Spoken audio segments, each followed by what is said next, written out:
Sean todos bienvenidos. Reciban un cordial saludo. En esta ocasión desarrollaremos el tema la cultura tihuanacota, segunda parte, correspondiente a los factores económico, idioma y arte. Bien, entonces comenzamos hablando del factor económico.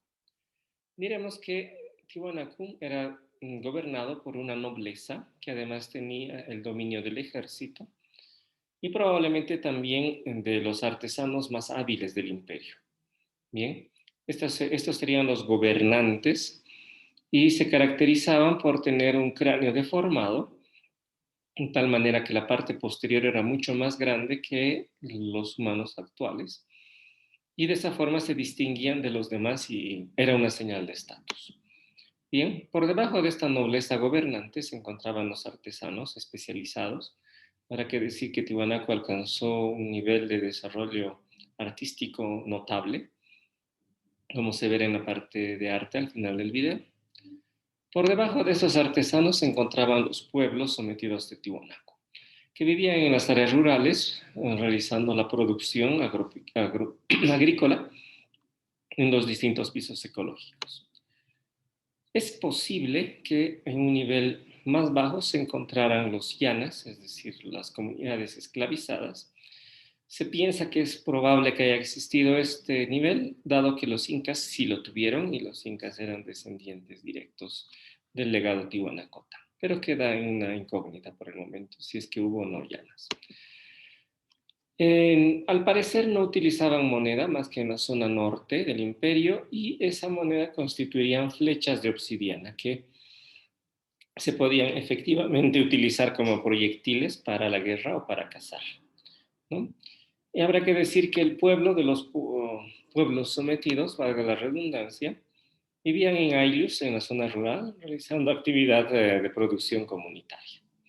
Bien, entre los adelantos tecnológicos que potenciaron enormemente el factor económico tihuanacota, habrá que decir que fueron los inventores de lo que son los camellones de cultivo o los sucacoyus, como se los conoce en Aymara, los cuales alternan una gran surco, digamos, ¿no? Con agua, casi una piscina, con un espacio, un terraplén donde se puede realizar cultivos. Un estudio científico realizado sobre este sistema, se sabe que el calor del sol, de 4.000 metros sobre el nivel del mar, va calentando durante todo el día esta agua, y durante la noche el calor se irradia de tal forma que la helada nunca golpea estos cultivos. Y por otra parte, la humedad dentro de estos espacios para sembrado es tan grande que los productos salen realmente de un tamaño mucho más grande de lo normal y la producción es muy buena. Bien. También tenemos que hablar de los andenes de cultivo. Estos andenes se realizaban en zonas tropicales, demandaban mucho esfuerzo en su realización porque prácticamente había que picar la roca madre que está debajo de toda la capa de vegetación, ir usando esa roca para armar estos muros, ir nivelando el nivel del suelo, ¿no? Y todo este gran sacrificio era para obtener el producto típico de estas zonas de yungas, que es la coca, ¿no? Esto no se realizaba para obtener maíz, por ejemplo, que no necesita semejante tratamiento, ¿no? Del territorio para producir. Y obviamente que esto era muy difícil de realizar. Inclusive se hacía en zonas muy, muy húmedas, ¿no? Entonces, la humedad de un nivel superior se iba filtrando a través de los intersticios de las piedras al nivel inmediatamente inferior, y de esa manera se iba aprovechando de estos recursos, ¿no? Que, reitero, eran sumamente difíciles de realizar. Por otra parte, tenemos las lagunas artificiales. Para eso utilizamos para explicarlas, usamos este esquema. Imaginemos que hay un curso de agua y si se pone un obstáculo en un determinado lugar, una zona amplia puede llegar a inundarse, como sería este caso.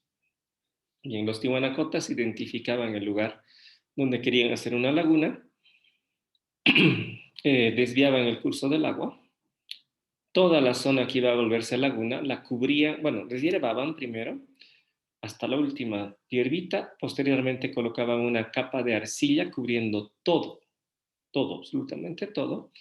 Y después volvían a dejar entrar el agua, de tal forma que la arcilla, al momento de humedecerse, formaba una capa prácticamente impermeable que retenía el agua en ese lugar. Obviamente esto es incluso más difícil que hacer andenes de cultivo, pero hoy en día, después de siglos y siglos, las lagunas artificiales tiwanacotas siguen funcionando. Bien, vamos a hablar ahora del archipiélago de control vertical o control de pisos ecológicos, que es un sistema que los tiwanacotas usaron. Bien, nosotros imaginamos que tenemos un lugar central donde vive una comunidad y manda grupos de familias a distintas zonas alejadas del núcleo principal para obtener productos que se obtienen, perdón, que se logran en esas zonas y que son diversos porque como estos pisos se encuentran a distintas alturas sobre el nivel del mar, entonces se obtienen cosas diferentes. Por ejemplo, acá, en una zona de selva, podría obtenerse coca. En la zona del altiplano podría obtenerse papa. En la zona cercana al lago podría obtenerse productos como peces o plantas acuáticas. Lo mismo en la zona del mar, productos marinos. En la zona de los valles templados, maíz.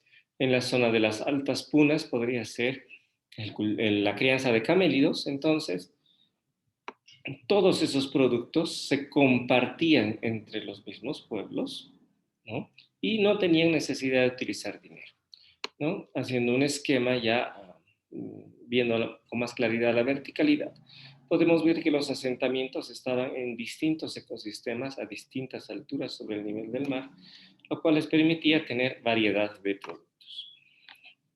Bien, pasamos ahora a hablar un poquito acerca de los monolitos, ¿no? Bien, aquí tenemos una foto de un monolito, aquí vemos el dibujo del mismo monolito, y sabemos que estaban prácticamente escritos, ¿no? Se nota que llevan muchas figuras encima que probablemente tenían un significado concreto. Estas figuras probablemente representaban a los reyes tiwanacotas. Bien, y al parecer, por un documento histórico que tenemos de Tiwanaku, eran muy pocos los reyes que se hicieron adorar como si fueran dioses. Bien, pasaremos a hablar ahora del idioma. El idioma mayoritario en el imperio y el que hablaba la élite gobernante era el puquina. Nosotros podemos ver en este mapa que el puquina tenía una amplia distribución geográfica desde el norte de lo que hoy es el lago Titicaca, pasando hacia la región de Arica, todo el antiguo litoral boliviano, el altiplano boliviano e incluso los valles orientales. Bien, en la zona del Perú se hablaba quechua y en la parte intermedia entre el quechua y el puquina había una zona aymara hablante. Bien, habrá que decir entonces que el puquina era la lengua principal, que inclusive hasta la llegada de los españoles era una de las más difundidas en los Andes. Sin embargo, eventualmente se ha ido extinguiendo y hoy solamente quedaría el callahuaya, que tiene léxico puquina. Tenemos que hablar del aymara, como les dije, en la zona intermedia en el Perú. Y finalmente el quechua, que es de la zona norte de la zona Huari. Bien, entonces estos serían los idiomas de Tiwanaku. Bien, pasemos ahora al urbanismo. El urbanismo, especialmente en la capital, era espectacular. Nosotros vemos aquí una panorámica de cómo se vería Tiwanaku, con pirámides, grandes templos, y obviamente todos estos espacios planos estarían ocupados por casas.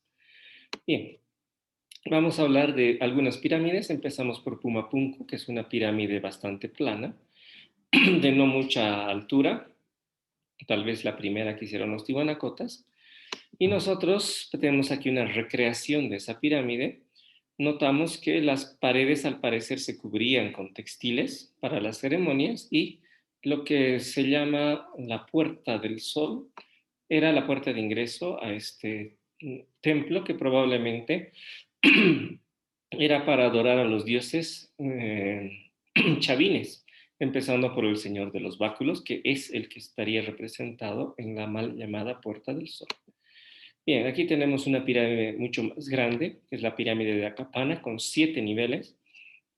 Tenemos aquí unas figuras humanas para tener una idea del tamaño de esta gran construcción, que tenía en su cima un templete hundido con una cruz escalonada.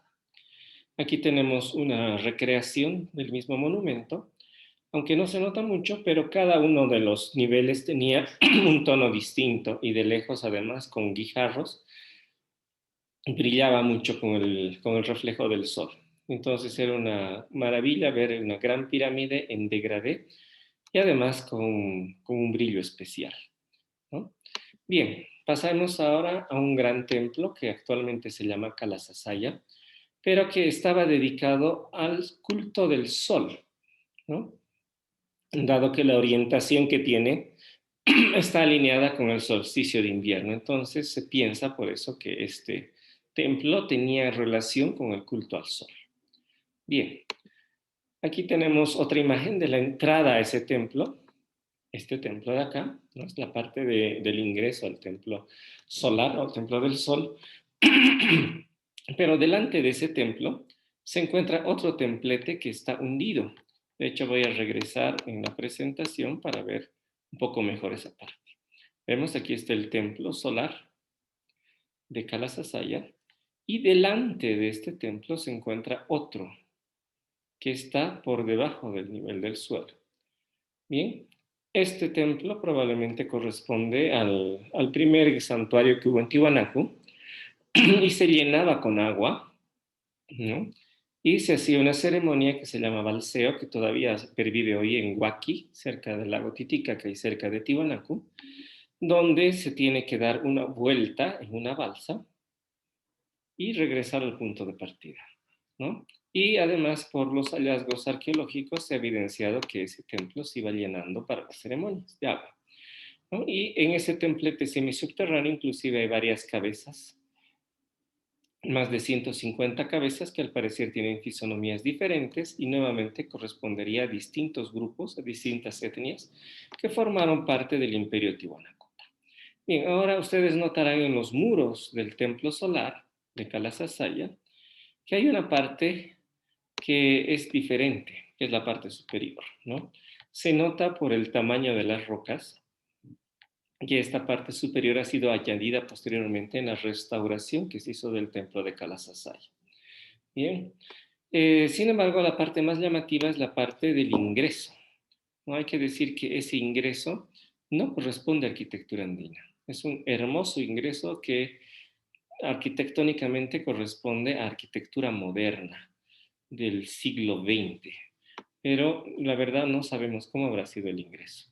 Bien, en esta restauración, como que reitero, para mí es arquitectura moderna, es cuando se ha calculado para que en el solsticio de invierno, el 21 de junio, que también se conoce como Año Nuevo Aymara, el primer rayo del sol pase a través de la puerta, ¿no? Pero obviamente, reitero, eso es algo añadido en el siglo XX y no sabemos si esa puerta de ese templo habrá tenido esa función en el pasado. Bien, ahora sí vamos a hablar un poquito acerca de la llamada Puerta del Sol. En realidad habrá que decir que el personaje que está ahí representado no es el Sol, es Viracocha o el Señor de los Báculos, uno de los dioses chavines. Y les invito a visitar, o haber dicho, a ver mi video de la cultura chavín para mayor información sobre esta deidad. Y también habrá que decir que no es la única muestra de gran dominio del tallado en piedra que tenían los tihuanacotas. Aquí vemos otro ejemplo de un ingreso ceremonial en la región de Cusco, en Perú, también realizado por los tihuanacotas. Antes de pasar, también tendría que precisar que originalmente esta puerta del Señor de los Báculos estaba forrada con metales preciosos, al parecer oro y plata, así que seguramente forrada de esos metales era algo impresionante. Bien, vamos a hablar ahora de algunas ofrendas funerarias. Esta es una ofrenda para el más allá, encontrada en una tumba tihuanacota. Podemos ver que es una pareja de tejedores, un varón por la pintura facial y una mujer, que están en un telar trabajando, probablemente para que el difunto en el más allá tenga quien se lo teja. Bien, aquí tenemos una amplia alfombra hecha con plumas de aves. Habrá que decir que una vez consulté a un artesano que cuánto esfuerzo demandaba una de estas piezas y me dijo que en el presente, ¿o no? En el siglo XXI, para hacer unos 10 centímetros eh, en línea, había que buscar una cosa de 100 plumitas del mismo tamaño y color, ¿no? Con la misma tonalidad. Es decir, entonces cuando pensamos en una alfombra, que en este caso puede tener 2,5 metros de largo, nos ponemos a pensar cuánto esfuerzo humano y cuántos animales se necesitaron para hacer semejante trabajo. Bien, aquí tenemos un gorrito tihuanacota de 4 puntas, que ya mencionamos que es de una persona de jerarquía muy alta. Y aquí tenemos otro hermoso tejido tihuanacota, donde podemos ver la calidad de los colores, lo bien definidos que están los bordes y los ángulos, y que nos mostraría un personaje, ¿no? Que está con un cuchillo especial y no, obviamente aquí vemos olas del mar. Entonces, una muy buena calidad de compositivo. Bien, vamos a pasar a ver algunas piezas de cerámica. Tenemos cerámica con forma de animales, como por ejemplo ese pato, o estos pichones de cóndor tallados en piedra, o acá una pieza de cerámica que tiene tridimensionalmente esta forma, pero que para entender mejor la representación se la ha dibujado de forma plana, como si fuera una figura para recortar y armar. Nosotros vemos que es un vaso especial llamado Keru, que tiene la parte más angosta en la base y la parte más ancha arriba, y servía para hacer un brindis con chicha en ceremonias especiales. Aquí tenemos otro dibujo de otro vaso ceremonial.